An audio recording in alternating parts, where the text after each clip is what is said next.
It Follows is a new horror movie directed by David Robert Mitchell and stars Maika Monroe. I think that's how you pronounce the name.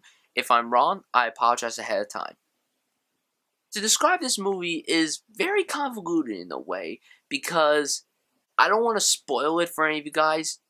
I haven't watched a single trailer. I didn't know anything about this movie before going in. All I knew was who was in it and who was directing it. That's it. And I knew that it was one of the best reviewed horror movies in a very long time.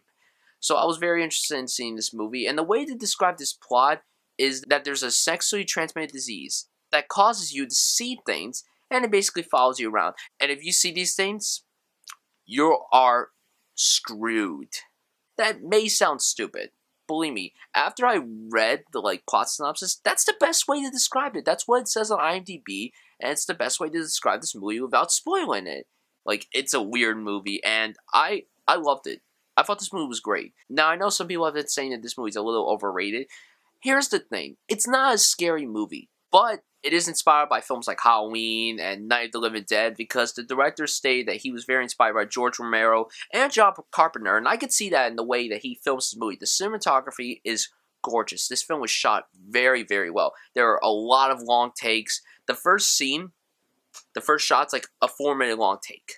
There's a scene that goes around a school in a circle and it lasts about the same amount of time, 4 minutes. And at one point, the camera's attached to them and it just follows them. It's a very well shot movie. The cinematographer for this movie, I have no idea who or she is, but whoever did the cinematography for this movie, you get an A+ for that. I really like the way that the script was written, and there weren't any cliche jump scares. There were no jump scares in this movie. Thank the Lord. Now, there was a film that came out last year called The Babadook, which I have yet to see. I plan on seeing that movie once it comes on Netflix, and I hear that's one of the best horror movies of this decade, even of this century, because there's no jump scares. There's no the cliched, shaky cam. Here's the thing, back to the cinematography, it's still shot. Yeah, there's a little tiny, flutter like this, but it's barely used, and when it is used, it's used very well. That's the thing with horror movies. People have been asking me, why don't I review many horror movies? Because they're all crap. You see what happens in the trailer. Why do you think I avoided this trailer? Because I didn't want to be spoiled. Even if the trailer didn't spoil anything, I didn't want to know what the movie was about. I didn't want to know anything. That's why I don't see many horror movies, guys. But for this movie, I will see horror movies like this. The good reviewed ones, and the ones that don't spoil anything. But the movie, it's just creepy. It's very suspenseful. You have no idea what's going to happen. But for me, I didn't know what was going to happen, and I was very impressed by that. The acting, though, for the most part, is great. Maika Monroe, like I said, if I said that name wrong, I apologize. She was fantastic. She was great. She was in the movie The Guest, which I haven't seen either. I really wanted to see that, but it did not come to New Jersey. It didn't come to New Jersey. Thank you, New Jersey, for not releasing the critically acclaimed movies. But Maika was fantastic in this movie. And I had this weird thought in my head, and maybe I'm the only one. Imagine if Taylor Schilling from Orange is the New Black and Nicole Kidman got married and had an offspring. That would be Maika Monroe.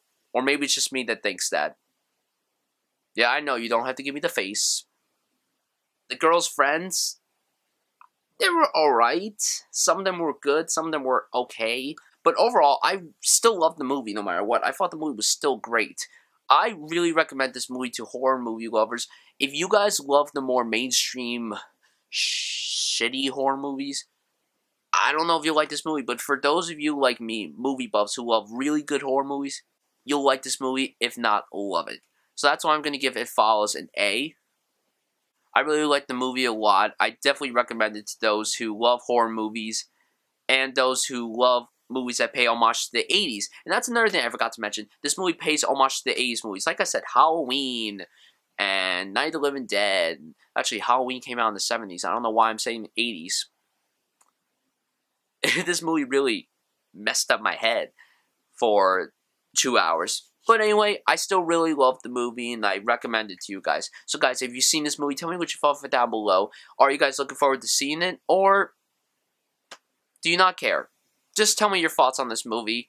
Thank you all for watching this video, and for those of you who are wondering why my Cinderella review was kind of making weird noises every time it cut, I'm going to make sure it doesn't do it for this review, and if it does, I apologize, okay? I'm trying my best. I'm still getting used to the new iMovie. I just wanted to let you guys know that. But thank you guys so much for watching this review, and I'll see you guys soon.